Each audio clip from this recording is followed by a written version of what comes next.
period. Some people said 3.5 years. And the 7 seals and 7 trumpets and 7 veils. And every one, 21, every one of these are very powerful, condemning judgment upon the people that come from the anger of God. Amen. And all of this right here, and I talked to you about, and when they asked Jesus about what was going to be the last days, and he began to tell them, the last days, we'll have a lot of problems. And there are going to be a lot of famine, they have earthquakes, and they're going to have all different things. And he said that the best thing you can do is don't let nobody deceive you, because men are going to come in and they're going to look like they're right with God, but they're not right with God. They're thieves, they're robbers, and they, especially religion, they after money and they after glory, and not after to serve God.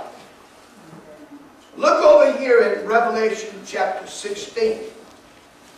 The last veil, the last judgment in great tribulation. And then he puts a warning out to the churches in verse 15. Behold, I come as a thief. Blessed is he that watcheth and keepeth his garments. In other words, like Sister Foray used to say, don't give up. And then she'll see, well, they're not here. Well, they're slowing down. They're slowing down. The next time they come, don't give up. Don't give up. And that's what God says right here. It says, keep his garments. Can you imagine? You want to come wide awoke on Sunday morning, but the way to do that is to go to bed pretty early on Saturday. At least get a few hours sleep. Some people come to church, they're out of it. They just can't go no more. They lost it all. They have no understanding. They've just filled up with TV. Filled up with everything else. They come to church, they already feel. They can't take anything else. It says, be watchful. Keep in his garments. Keep your righteousness of Christ. Lest you walk naked and they see his shame. They see his shame. In other words, you're not going to have a glorified body. You're going to be caught with the deception of what's going on with the false prophets.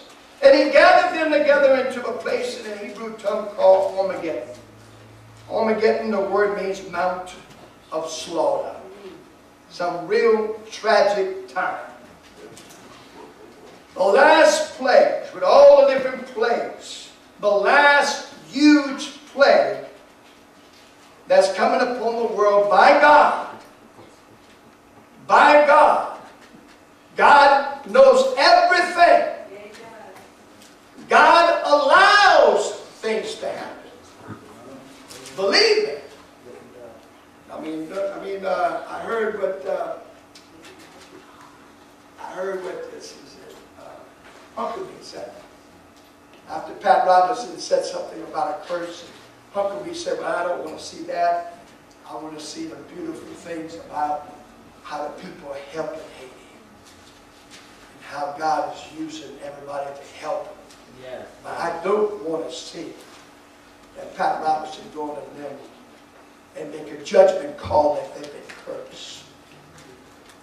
Well, I got news for Uncle B. God's involved with everything. You can't hide that fact. If God's not involved, then it's not God. You've got to admit it. I'm not saying they're especially cursed, but I want to tell you, if you don't believe that there's a curse with sin, look at Christ on the cross. You want to know how much sin costs? Take a picture of him on the cross.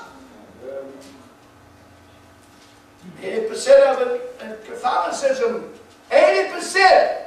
And I remember when I was born that we had a crucifixion. And Christ was on the cross. And he didn't look too good on the cross, being nailed in his hand and his feet. But we didn't understand that get him off the cross and put him in your heart.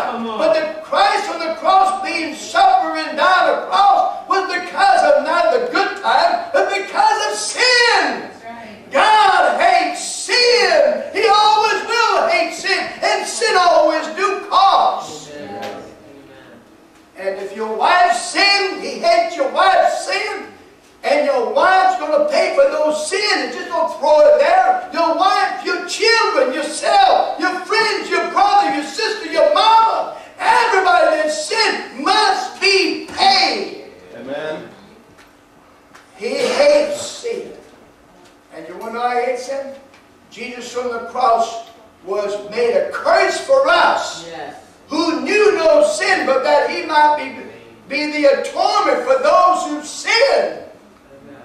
And God says, it pleased to bruise Christ on that cross. Read Isaiah 53, you see that. You don't play around with sin. And so they have a Hebrew term, Armageddon, meaning a man was slaughtered. But who's going to be slaughtered? God's angels? No. And the seventh angel, verse 17, poured out his veil into the air. It's about like it was.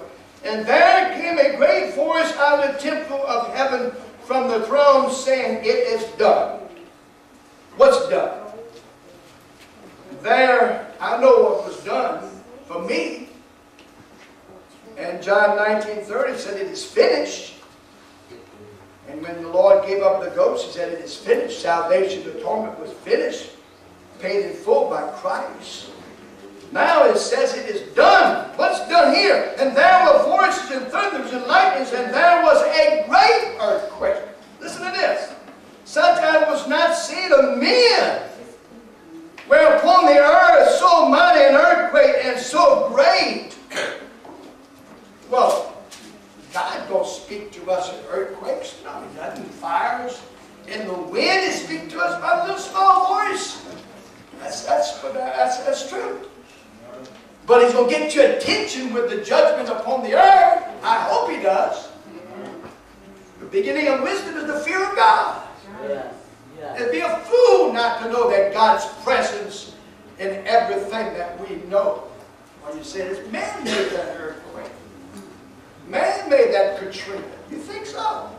You're giving man a lot of credit, don't you think? Yeah. Well, Satan done that. Oh, Satan done that.